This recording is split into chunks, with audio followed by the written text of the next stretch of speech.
ವೀಕ್ಷಕರೇ ನಮಸ್ಕಾರ. ಇವತ್ತಿನ ಈ ವಿಶೇಷ ವಿಡಿಯೋನ ನೀವೆಲ್ಲರೂ ಕೂಡ ನೋಡಲೇಬೇಕು.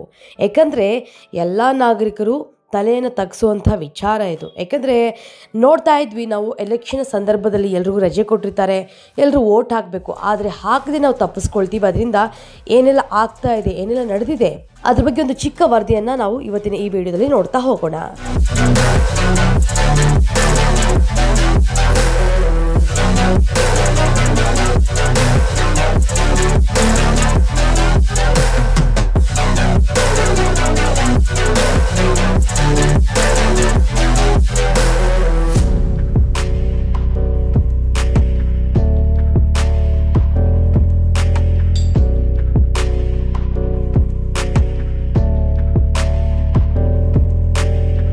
ಎರಡು 2024ರ ಮೊದಲ ಹಂತದ ಲೋಕಸಭಾ ಎಲೆಕ್ಷನ್ ಮತದಾನ ನಡೆಯಿತು. ಎಂದಿನಂತೆ ಈ ಬಾರಿಯೂ ಕೂಡ ಬೆಂಗಳೂರಿಗರು ನಿರುತ್ಸಾಹವನ್ನು ತೋರಿದ್ದಾರೆ. ಬೆಂಗಳೂರು ದಕ್ಷಿಣ, ಬೆಂಗಳೂರು ಉತ್ತರ, ಬೆಂಗಳೂರು ಸೆಂಟ್ರಲ್ ಸೇರಿದಂತೆ 14 ಕ್ಷೇತ್ರಗಳ ಮತದಾರರು ಬರೆದಿರುವಂಥ ಭವಿಷ್ಯ ಮತಪಟ್ಟಿಯಲ್ಲಿ ಭದ್ರವಾಗಿ ಇದೆ. ಕಣದಲ್ಲಿರುವಂಥ ಘಟಾನುಘಟಿಗಳ ಹಣೆ ಬರಹ ಮತಪಟ್ಟಿಗೆಯಲ್ಲಿ ಅಡಗಿಕೊಂಡಿದೆ. ಇನ್ನು ಜೂನ್ 4ರಂದು ಘಟಾನುಘಟಿಗಳ ಭವಿಷ್ಯ ನಿರ್ಧಾರ ಆಗುತ್ತೆ. ದುರಾದೃಷ್ಟ ಅಂದರೆ ಪ್ರತಿ ಬಾರಿಯಂತೆ ಈ ಬಾರಿಯೂ ಕೂಡ ಬೆಂಗಳೂರಿಗರು ಮತದಾನವನ್ನು ಮಾಡೋದಕ್ಕೆ ನಿರುತ್ಸಾಹವನ್ನು ತೋರಿಸಿದ್ದಾರೆ. ಬೆಳಗ್ಗೆ ಸ್ವಲ್ಪ ಬಿರುಸಿನ ವೋಟಿಂಗ್ ನಡೀತು, ಬಿಟ್ಟರೆ ಸಂಜೆ ಆದರೂ ಕೂಡ ಮತದಾರರು ಮನೆ ಬಿಟ್ಟು ಹೊರಗಡೆ ಬರಲೇ ಇಲ್ಲ. ಬಿಸಿಲಿನ ಬೇಗೆಗೋ ಅಥವಾ ನಿರುತ್ಸಾಹವೋ ಗೊತ್ತಿಲ್ಲ, ತಮ್ಮ ಕರ್ತವ್ಯ ನಿರ್ವಹಿಸುವುದಕ್ಕೆ ಬೆಂಗಳೂರಿಗರು ಹಿಂದೇಟನ್ನು ಹಾಕಿದ್ದಾರೆ. ರಾಷ್ಟ್ರದ ಭವಿಷ್ಯ, ಬೆಂಗಳೂರಿನ ಜ್ವಲಂತ ಸಮಸ್ಯೆಗಳಿಗೆ ಪರಿಹಾರ ಕಂಡುಕೊಳ್ಳೋದಕ್ಕೆ ಹಾಗೂ ನೆಚ್ಚಿನ ನಾಯಕರನ್ನು ಆಯ್ಕೆ ಮಾಡಿಕೊಳ್ಳಬೇಕಾದ ಯುವ ಜನತೆ ಕೂಡ ವೀಕೆಂಡ್ ಮೋಜು ಮಸ್ತಿಯಲ್ಲಿ ಬ್ಯುಸಿ ಆಗಿರೋದು ದುರಂತ. ಮತದಾನಕ್ಕೆ ಅಂತಾನೆ ಚುನಾವಣಾ ಆಯೋಗ ರಜೆಯನ್ನು ಘೋಷಣೆ ಮಾಡಿತು.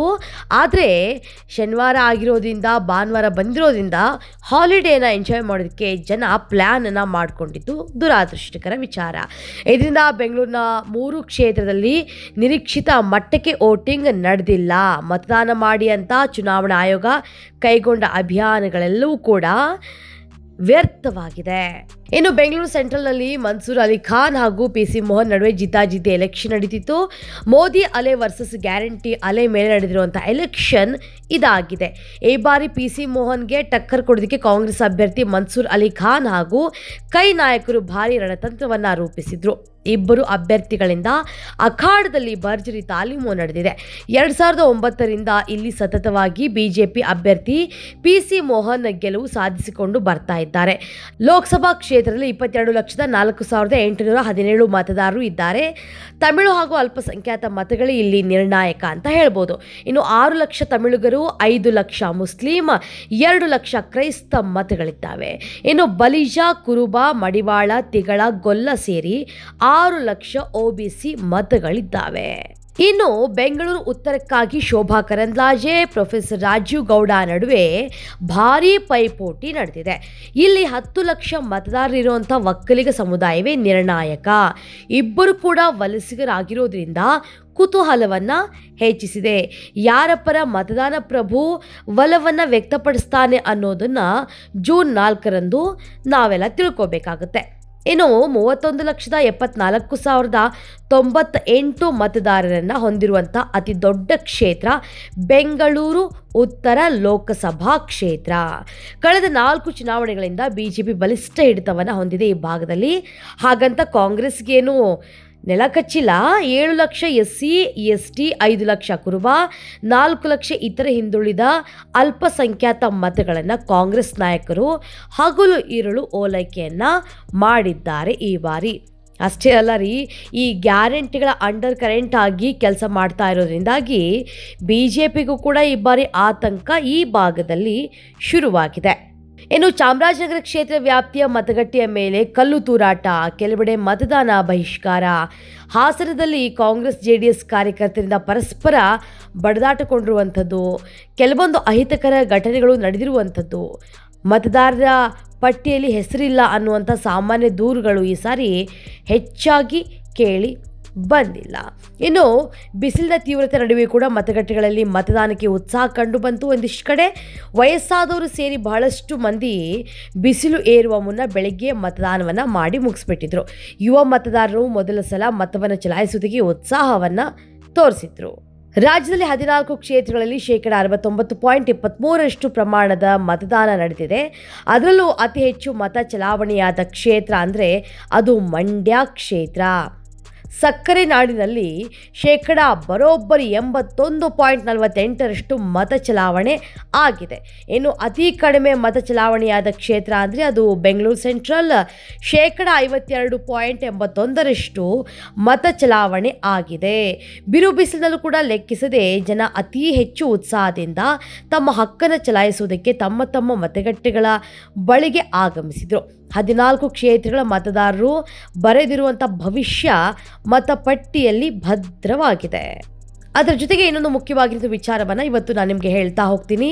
ಲೋಕಸಭೆಯ ರಾಜ್ಯದ 14 ಕ್ಷೇತ್ರಗಳಿಗೆ ಮೊದಲ ಹಂತದಲ್ಲಿ ಮತದಾನ ನಡೆಯಿತು. ಮೊದಲ ಹಂತದ ಚುನಾವಣೆ ಸಂದರ್ಭದಲ್ಲಿ ಈ SST ಮತ್ತು ಪೊಲೀಸ್ ಇಲಾಖೆ ರಾಜ್ಯದಲ್ಲಿ ಅಕ್ರಮವಾಗಿ ಸಂಗ್ರಹಿಸಿದ್ದಂತಹ ಹಣ, ಮದ್ಯ, ಡ್ರಗ್ಸ್, ಚಿನ್ನಾಭರಣ ಹಾಗೆಯೇ ಉಚಿತ ಉಡುಗೊರೆಗಳನ್ನು ಜಪ್ತಿಯನ್ನು ಮಾಡಿದೆ.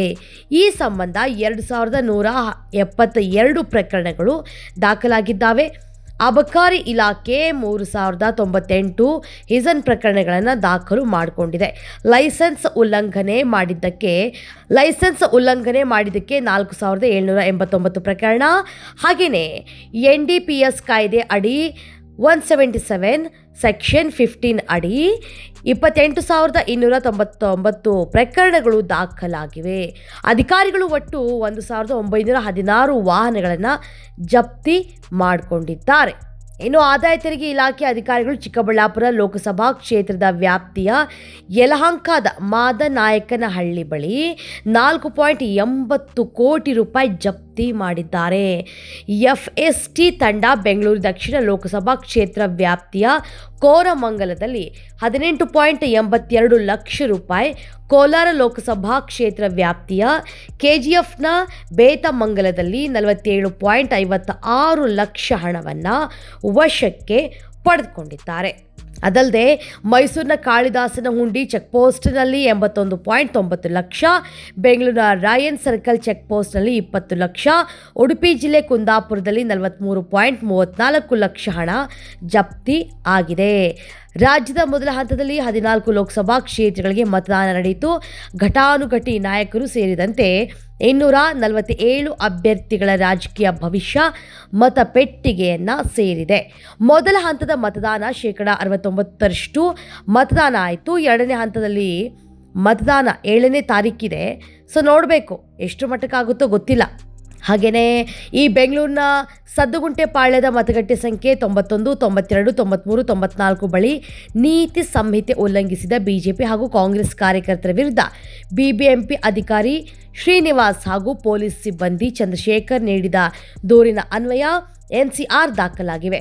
ಮತದಾರರ ಮೇಲೆ ಪ್ರಭಾವ ಬೀರಿರುವಂತಹ ಆರೋಪ ಮತ್ತು ನಿಷೇಧಾಜ್ಞೆ ನಡುವೆಯೂ ಕೂಡ ಉಭಯ ಪಕ್ಷದ ಕಾರ್ಯಕರ್ತರ ನಡುವೆ ಜಗಳ ಆಗಿತ್ತು. ಈ ಹಿನ್ನೆಲೆಯಲ್ಲಿ ಪ್ರಕರಣ ದಾಖಲಾಗಿದೆ.